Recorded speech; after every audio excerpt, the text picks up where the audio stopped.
হাসনাত আব্দুল্লাহর গাড়ির উপরে নাশকতা হয়েছে।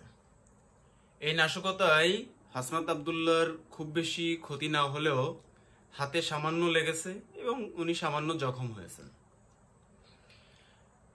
জুলাই অভ্যুত্থানের পর হাসনাত আব্দুল্লাহকে টার্গেট করে বেশ কয়েকবার সাবোটাইজ করা হয়েছে, যে সাবোটাইজ করার মাধ্যমে তাকে হত্যা চেষ্টাও করা হয়েছে।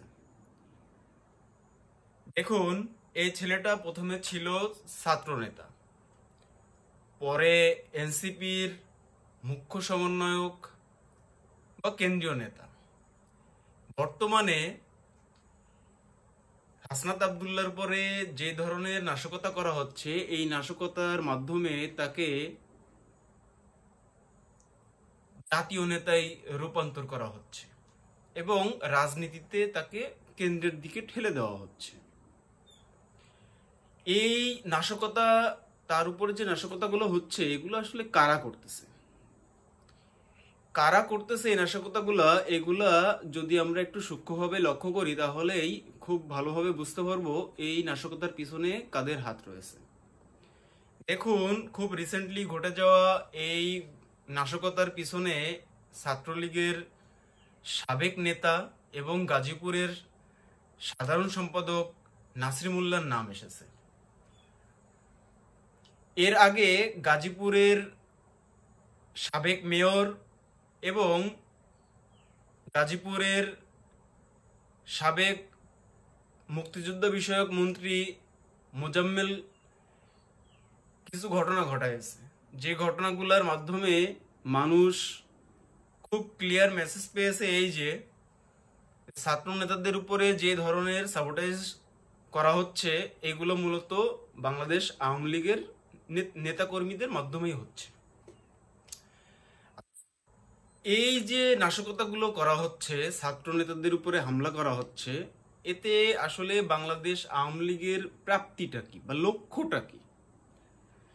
দেখুন, ডক্টর মোহাম্মদ ইউনূস খুব সুচারুরূপে ধীরচল নীতিতে অগ্রসর হচ্ছে এবং তিনি খুব রিসেন্টলি একটা অ্যানাউন্সমেন্ট করেছেন এই মর্মে যে মে মাসের শুরুর দিকে অথবা মাঝামাঝি সময়ে শেখ হাসিনার বিচার কার্য শুরু হবে। এখন এই বিচার কার্য যদি শুরু হয়, এখন বাংলাদেশ আওয়ামী লীগের যে নেতাকর্মী ভাইরা বাংলাদেশে অবস্থান করতেছে, এরা এখন যে বিক্ষিপ্ত আকারে বিভিন্ন ঘটনা ঘটাচ্ছে, এই ঘটনাগুলো আর ঘটাতে পারবে না। তখন একটা সবকিছু একটা নির্দিষ্ট পয়েন্টে এসে দাঁড়ায় যাবে। এখন এই ঘটনাগুলা ঘটানোর মাধ্যমে এই চেষ্টা করা হবে যেন বাংলাদেশ আওয়ামী লীগের সাবেক প্রধানমন্ত্রী এবং বাংলাদেশ আওয়ামী লীগের যে সভানেত্রী শেখ হাসিনার বিচার কার্য যাতে শুরু না হয় বা বিলম্ব হয়, এই জন্য এই ঘটনাগুলো ঘটানো হচ্ছে। এই যে ঘটনাগুলো ঘটানো হচ্ছে, এতে কি বাংলাদেশ আওয়ামী লীগের কোনো উপকার হচ্ছে না ক্ষতি হচ্ছে? আমার এই ছোট্ট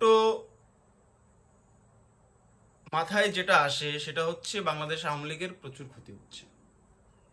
তার কারণ, তারা যদি এই ধরনের স্যাবোটাইজ বারবার ঘটাতে থাকে, তাহলে একটা সময় যেটা হবে সেটা হচ্ছে বাংলাদেশ আওয়ামী লীগ গত 15 বছর বিএনপির সাথে যে ঘটনাগুলো ঘটাইছে মামলা কেন্দ্রিক, ঠিক সেম ঘটনাগুলো বাংলাদেশ আওয়ামী লীগের বাংলাদেশে অবস্থানরত নেতাকর্মীদের সাথে ঘটতে থাকবে, যার ফলাফল খুবই ভয়াবহ।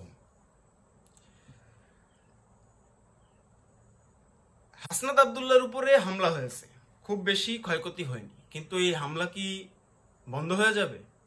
না, কোনোভাবেই বন্ধ হবে না। এর মাত্রার এবং তীব্রতা আরো বাড়বে এবং এখানে প্রাণনাশেরও হুমকি আছে।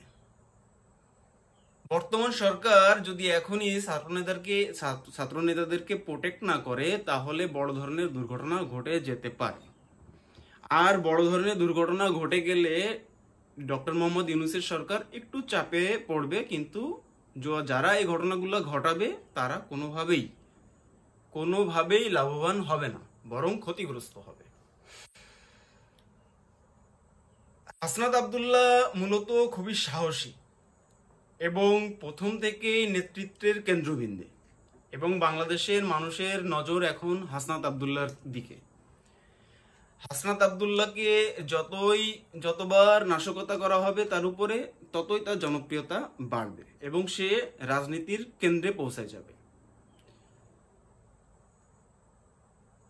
এই যে তাকে সাবোটাইজ করা হচ্ছে, এটাতে আসলে ছাত্রদেরকে কি বার্তা দেওয়ার চেষ্টা করা হচ্ছে? ছাত্রদেরকে বোঝানোর চেষ্টা করা হচ্ছে বা বার্তা দেওয়ার চেষ্টা করা হচ্ছে, দেখো আমরা এখনো সক্রিয় আছি, তোমরা যদি এখনো স্টপ না হও আমরা তোমাদেরকে দেশে থাকতে দেব না বা দেশে তোমাদেরকে অস্থির করে রাখবো।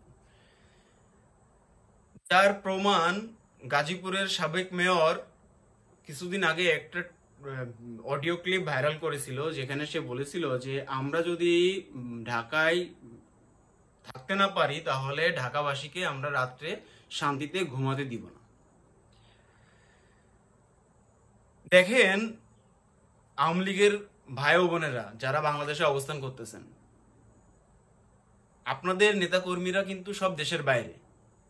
তারা দেশের বাইরে থেকে আপনাদেরকে যে নির্দেশনা দিচ্ছে, আপনারা সেই নির্দেশনা ফলো করতেছেন এবং বিভিন্ন অকারেন্স করতেছেন।